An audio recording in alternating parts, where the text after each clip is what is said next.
policy and decision makers, we cannot turn a blind eye to these issues. This moment requires us to take a special pause and self-reflection, and it is past time for each of us to use our power to stamp out racism and injustice, and it is more than past time to take an anti-racist approach to all transportation decision making. Our webinar today, each and all of you will be, as listeners, please provide Q&A questions that you'd like to talk to our panel about in the chat function, and you can see on your screen ways in which you can adjust speaker view to our gallery view for your convenience. We'll also be providing,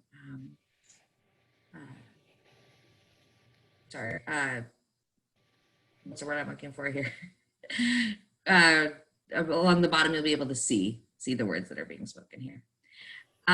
So we're lucky today to have a great panel to talk about a really important issue, which is the success of transit agencies who are serving Washington's small urban and rural communities. Transportation in rural communities is different than how it looks for those of us who live in urban communities. And we're excited to hear about their special conditions and needs. One thing that strikes me about how important this issue is that statistically, people who live in more rural counties are actually less likely to own cars than people in urban communities, and are more likely to live in census tracts that have higher percentages of poverty. So rural transportation is a critical lifeline for people who live in places with fewer options and further distances to travel. So our panelist today is Danette Brannon. She is the General Manager of Mason Transit in Mason County. Danette has been with MTA for 8 years, first as the Finance Manager and then as the General Manager. Her background is in finance and administration, and she has worked in many fields in both the private sector and public sector before coming to transit. This variety gives her a great perspective in overseeing transit agency as she tries to see aspects from different angles. Of all the industries she has worked, transit is by far the most rewarding for her because it creates a sense of giving to the community. Also joining us is Richard DeRock. Richard is the General Manager of Link Transit, which serves people in Douglas and Chelan counties. Richard came to Wenatchee and to Link Transit after managing transit services in the Los Angeles area for 19 years, and he and his family enjoy the beauty and the variety of activities that local area has to offer. So we all know that COVID-19 has had a detrimental impact to public transit, both in decline of ridership as people are staying home if they can, or isolating at home, as well as to the underlying tax base that supports our transit agencies, and in some instances, the fares that agencies collect. In addition to that, transit agencies have incurred new costs relative to cleaning their buses, and also understanding that they've had to adjust some of their best practices to increase social distancing while still maintaining critical service for people who really count on transit. So I want to jump in and talk about where we came from. So why don't you tell us a little bit about where your agencies were at before the crisis hit, knowing that both of you had been enjoying a real uptick in success in delivering transit for your communities. So Danette, tell us a little bit about where Mason Transit was.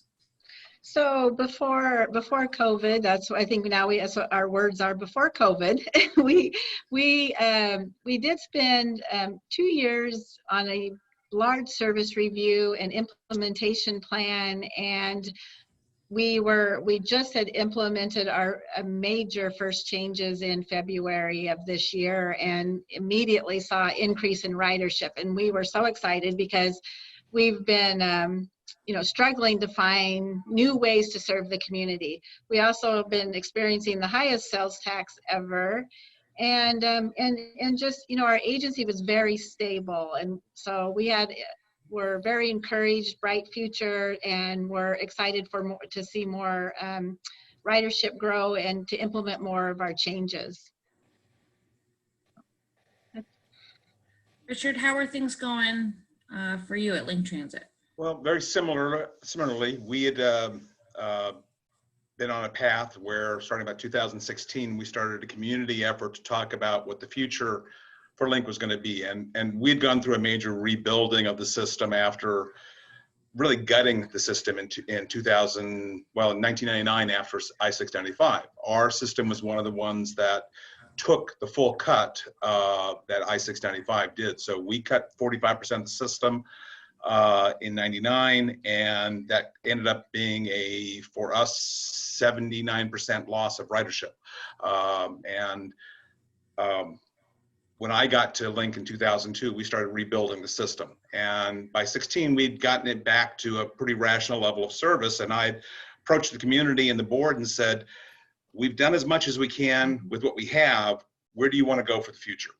And with your help and some other community efforts, we went to the ballot in last year and approved a 50% expansion of service that would take us to a 7-day-a-week operation, provide the shoulders, essentially. What we had identified with the community was that we were a good Monday through Friday 8 to 5 system. We could meet those needs, but that our economy was very much driven by tourism and shift work in our fruit processing facilities, and that's 7 days a week, 24-hour day.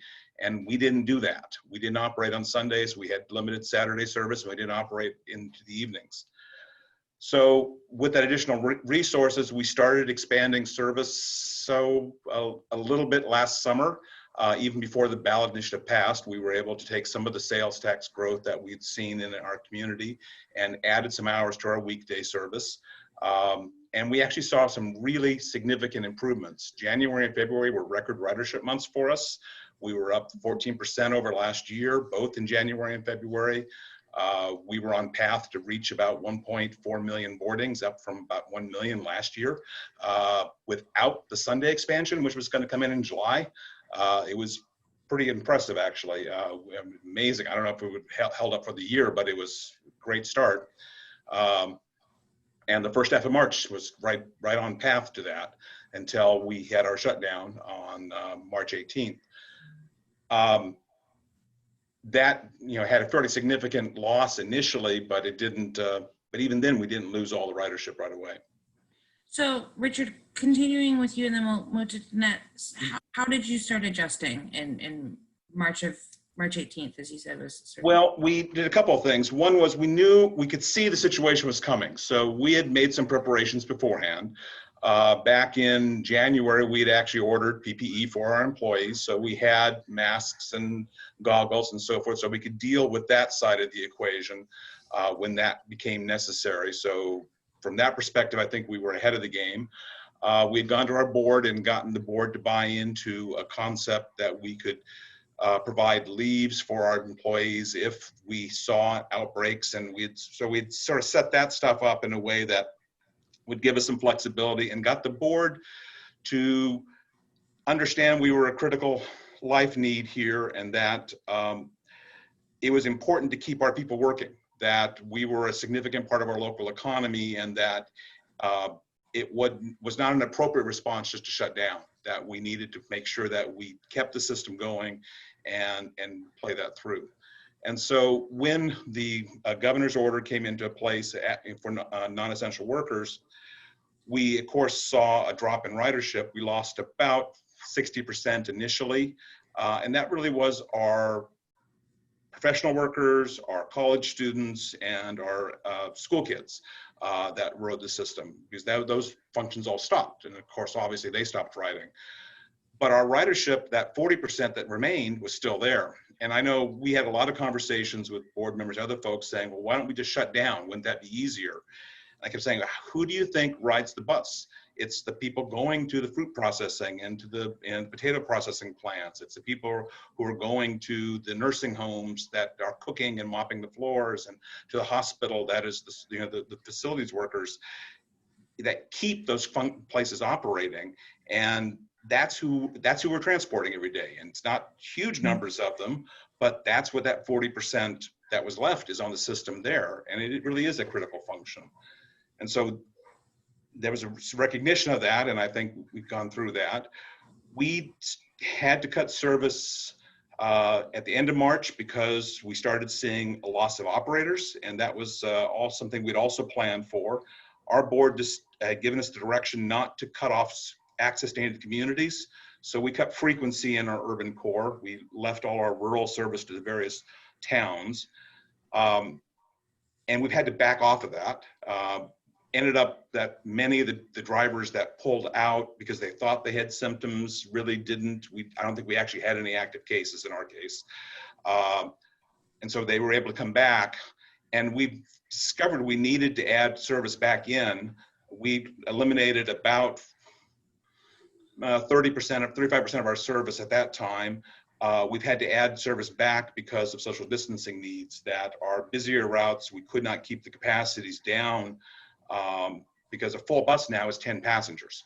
And so in order to keep social distancing, we've had to reallocate urban resources around so that we take from a low productive route and put it on a busy route so that we can keep no more than 10 people. Took our commuter buses, which are the largest buses we had, put them in downtown where we had the largest ridership, which is not the great fit because commuter seats and single door buses in downtown don't work real well, but at least we have the space for social distancing. And that's how we've been managing that structure for the time being. Because we're more rural and we didn't have super crowd loads, we're actually able to do that. And we're back at 85% of our pre-COVID service levels. We'll actually be higher than where we were July 6th. We're actually going to implement a little bit of what we had promised the voters in July. We're going to do our Sunday service. So about 20% of what we promised. And that's because we can see the sales tax has been impacted, but between the supplemental monies the feds have provided and the fact that the economy was doing so well early on, we think we have the reserves that we can cover probably 2 years of the depth we've had and still go forward. So we're going to do that. If we have to reset again, we'll reset again, but we're hoping that it won't be this bad for 2 years at least. Yeah. Well, your lips to God's ears on that one, Richard. Right. How about you, Danette? How has Mason Transit been adjusting? Oh, a lot similar to what Richard was saying. Early on, we got involved. We started planning early on because same thing. We saw this could go sideways pretty quickly if we don't have a plan. And so we early on in I think about the end of February, we started talking about what ifs, and then we also got heavily involved in the community. So there was like a command center, Mason County Command Center. We started attending daily phone calls with them and planning for, there's a lot of things you start thinking about. What if we had to move people from a nursing home? And so we were that piece of the emergency preparedness. And so we were very involved in that aspect. And then we also, same thing, we went to our board and we said, we got to pay our people. We got to keep our people here. So we have got a policy in place real quick to be able to say, basically authorize, we have, an administrative leave policy anyway, but we wanted it to be out front and aware that we might be paying people not to be working basically, and that we wanted that to be transparent. So we had a good discussion with our board, and same thing, it's like we value these employees. When you look at the drivers and the amount of time it takes to get a driver out on the road, you have to place value in that and place value in them. And so, and we were concerned. We have our driver are probably average. I mean, we've actually brought it down to a little bit lower level, but our average driver is still about 58 years old. I mean, that we have to plan for that, because now we had drivers going to the doctor and the doctor saying, you need to be off work. And so all of those things Richard's describing is exactly what we went through too. And then we saw, so we were ready, and we saw the ridership drop. It seemed almost overnight. Our first service adjustment was March 23rd, and we dropped it down about 30%, and then April 9th, another 30%. So we're down about 60%. Our rate of service on the road, our ridership is down about 80%. We had some other challenges that we had to adjust to, and that is that we connect with we actually connect with 4 transits, all of our neighbors. So, Jefferson Transit, we had to stop the route, meeting up with them. We just didn't have the drivers to cover it. Thurston County at Intercity Transit, they shut down service, and all they do is scheduled rides. And so we didn't want to send our drivers down there with no one at the transit center. It was they were having some other difficulties around the downtown Olympia. So, that connection of our neighbors was also big. And so we just, we already had, thankfully we had a lot of PPE already, so we were prepared for that. We've definitely added, rear door rear door entering, all of those different things that, I think all of us, Richard and I both are on a phone conversation every Monday morning, and we're all sharing what we're doing, and it's been really helpful to be able to see what everyone else is doing, and things like, even though we are fare free already, but we still, out of county fares, but just for driver protection also, we stopped the fares out of county, and then did the rear entry door. So those are some of the things we did, but yeah, very similar to what Richard's describing. So Danette, keeping with you and kind of on this theme of recovery, knowing, Richard, you sort of talked about this, is like we've fundamentally changed the definition of what a full bus is. Yeah. A full bus, at least here in Seattle, used to be like face to armpit with somebody else. Right. And now we're talking about 10 people. It's a very different situation. So what does a return to normal service or normalcy as it relates to operating a transit agency look like for you?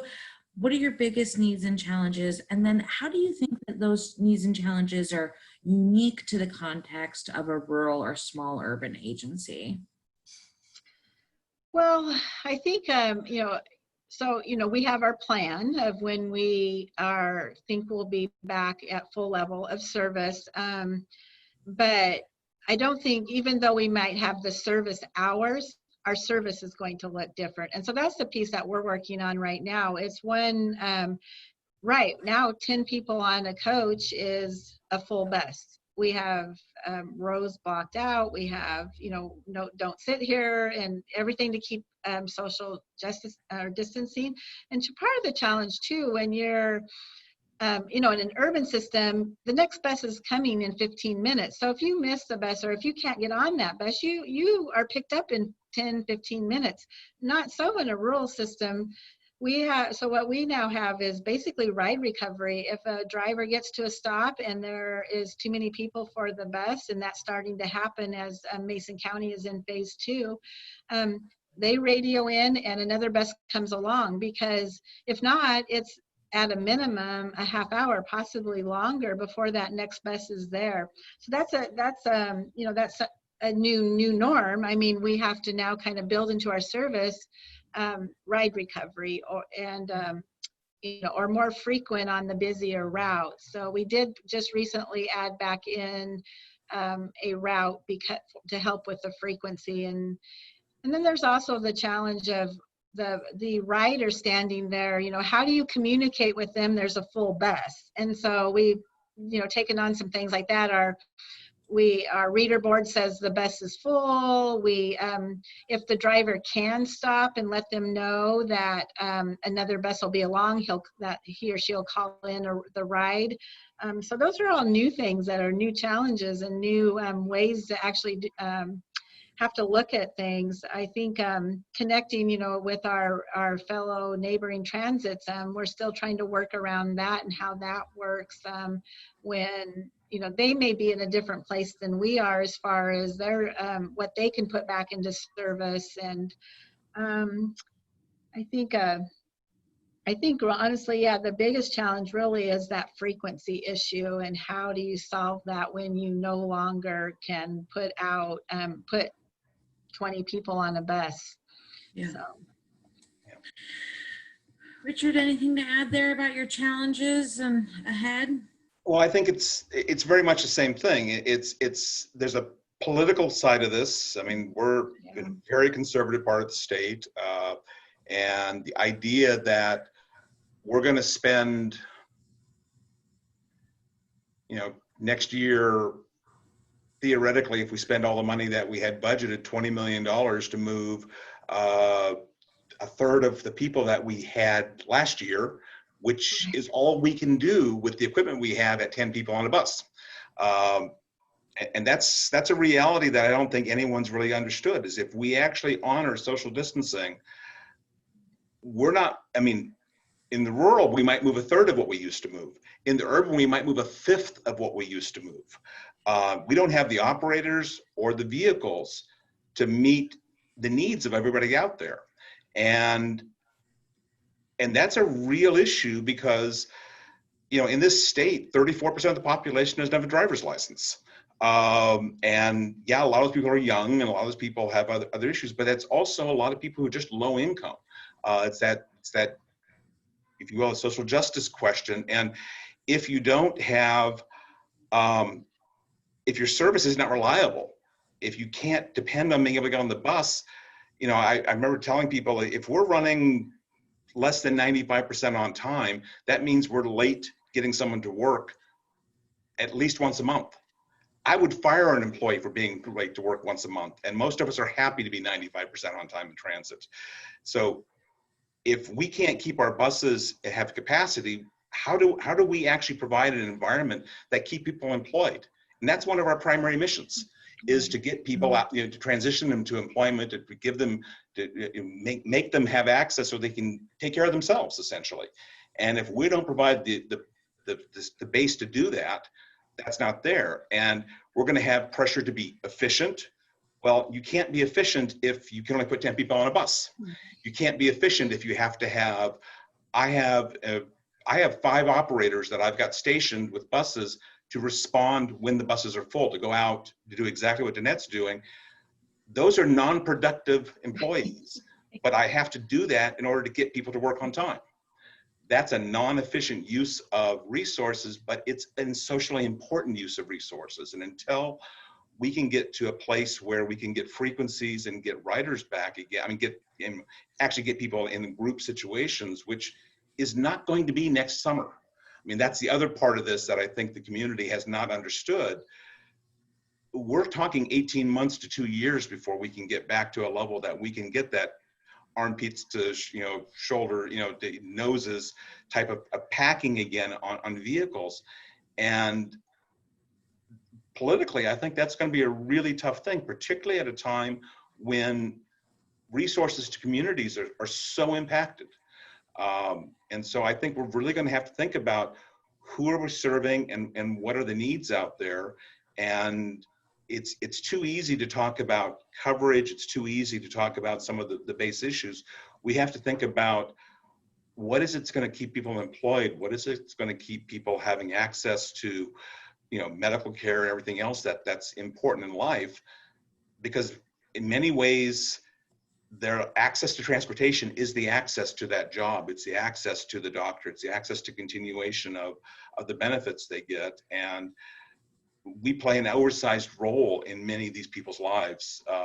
And quality of service is every bit as important as the efficiency of it. And that's going to be a really fascinating conversation when we cannot make efficiency questions. It has to be at a much higher cost, unfortunately. Yeah. Kind of building off of that, and Richard, you spoke to this a little bit earlier. How are your agencies thinking and learning from who is still on the bus, right? We, for a long time in transportation, have been thinking about, or there's been an emphasis on ridership growth, and that ridership growth comes from the, what we call choice riders, people who have a lot of mobility options and are opting in to transit, particularly around the commute. But knowing that the commute is only 20% of the trips that people take in their daytime, and that for many people, Richard, like you mentioned, don't have a driver's license for a variety of reasons. And also that, you know, AAA estimates that in the state of Washington, it's $13,000 to operate and maintain a vehicle. Yep. And that 7 million Americans are 3 months or more behind on their car payments before COVID. Right? And that most people aren't getting richer right now. So I'm just wondering, on this issue of social justice and transit as an important and critical piece of providing a lifeline to people for economic mobility or to services or just to be with other people, right? Which is a value of itself. Right. What are you learning now about who transit's for, and how do you anticipate you'll respond?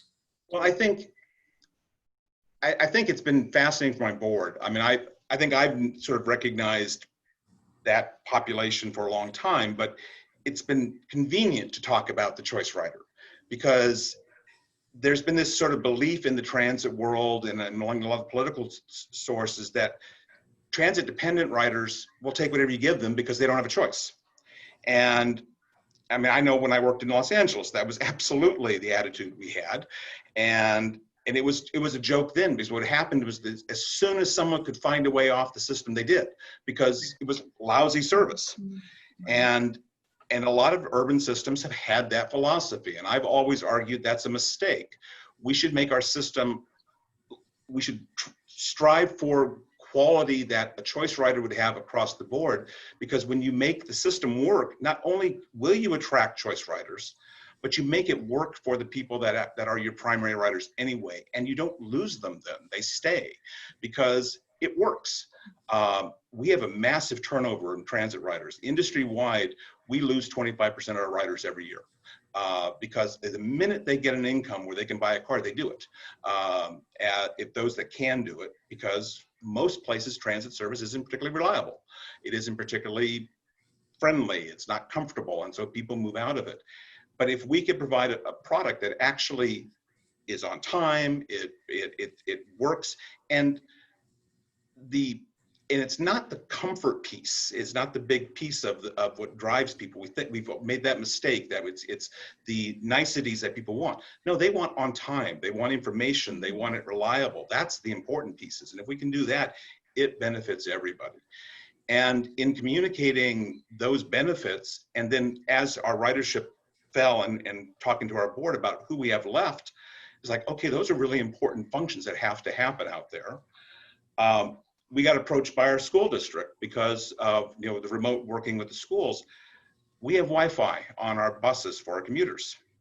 What we discovered is it's used much more in town by the low-income community because they can't afford to buy data for their phones, but they can download their homework assignments, they can download job applications, they can download stuff while they're on the bus, and it gets used by the low-income population. And so the board decided they would provide more Wi-Fi as a support to the low-income community in the urban core, because that actually is a much more significant benefit, and the schools have been a huge advocate for that, because they started understanding these benefits have a different role than we think.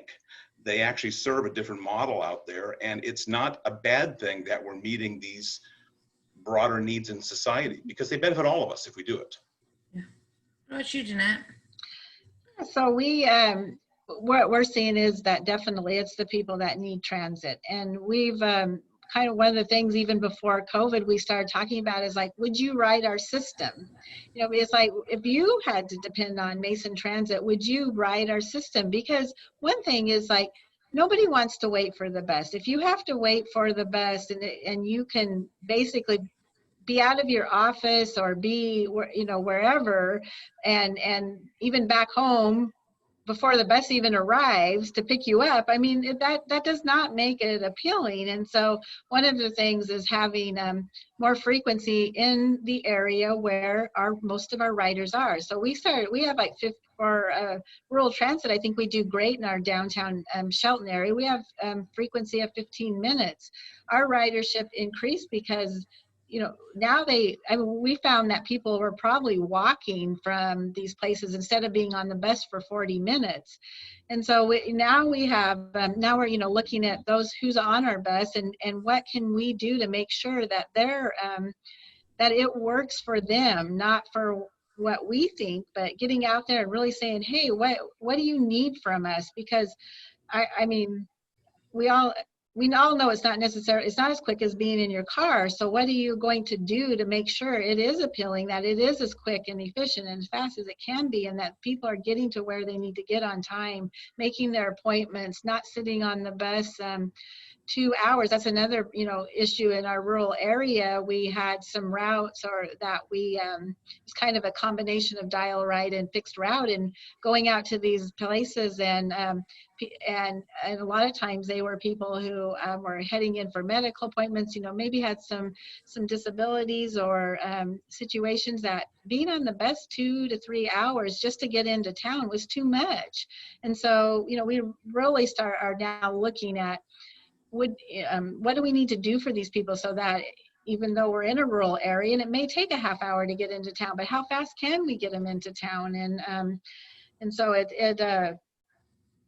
it really is. I think that COVID, one of the greatest things it's probably done for us is now we're doing a lot of that. We are a lot of our service that was on a fixed route, or what we call a link route, we put back to dial ride. So they're getting a little, in the far extent, out in the farther county areas are actually getting pretty quick service and door-to-door service. And I think, as we start heading back into adding service in, we're going to probably continue a lot of that because it is serving them better, and it's helping them get where they need to get in a more, maybe, I guess, comfortable way. Those are some of the, similar to what Richard's talking about too, but what is the people that are really dependent on us, it's amazing to be able to serve them during this time, and they're so grateful, and it makes it so much more rewarding also to have little comments come up on Facebook. Thank you for not, stopping service. Thank you for this. I couldn't have got to work when we stopped our fixed route into Olympia and decided to do it all by scheduling. People were so appreciative and grateful. They were still able to get to work. We had essential workers we were taking into Olympia. So, Yeah, one of the things that we found initially in data that came to us from Transit Center is that here in Washington State, 87,000 people who are essential workers are also transit riders.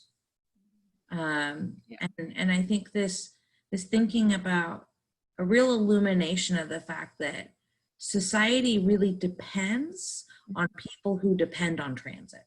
Yeah. Absolutely. I mean, if you look at who are the people that are actually cleaning our facilities, who are sanitizing, who are doing those functions to a great degree, those are the people that are using transit facilities or restocking our grocery shelves and working in the plants that are getting the apples, shipped out. I mean, those are all critical functions to allow our lives to continue, and those are our transit users. Yeah, I know. I'm certainly grateful, right, for the work that people are doing right now. Every time I go to the grocery store and there's still food there, I'm like, thank you, transit, for getting where they need to go. We're going to cast a long gaze into the future, and then we'll get some questions from our audience before we close up here. What do you've all referenced this, but what do you hope the legacy of learning is from COVID-19? Wow, that's a good question. So in the beginning of this, I started saying to my staff, I'm like, this is an opportunity. Don't look at, as we all know, we were all working through all the different issues of day to day. There, you had to review. Some new thing came out you had to look at. You had to create a new policy. It was just pace, change. And so somewhere in there I said, let's take, this is an opportunity. There's a lot going on. It's a lot of stress, but on some days, but it's also an opportunity. It's an opportunity to refocus how we run our system, how we serve our community.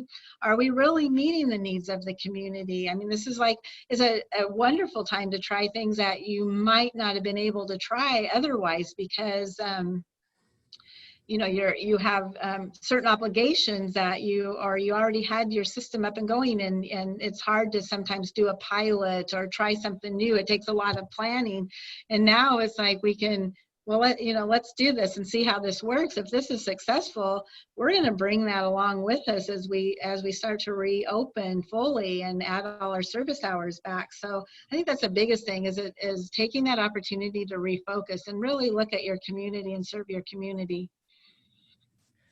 I think that's the biggest part of the message. And interestingly, there has been this assumption among a lot of people, particularly among people who don't particularly support public transit or think it's a bad investment, that we've got people on the buses who are just ride around for entertainment's sake. Mm-hmm. And I've always argued that while we have some folks, particularly in the development disability community, who really do ride around for entertainment. I mean, that's their socialization, and that's how they, it's probably almost a therapy in some ways for some of that community. That's a very tiny part of our ridership in any system, and maybe a bit more in the rural than, maybe a little higher percentage in our systems than in urban systems. But yeah, but that's a tiny part of what's out there.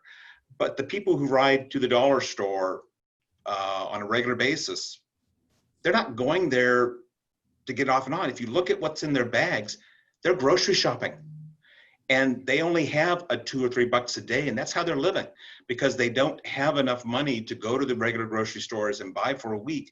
They're buying food every day.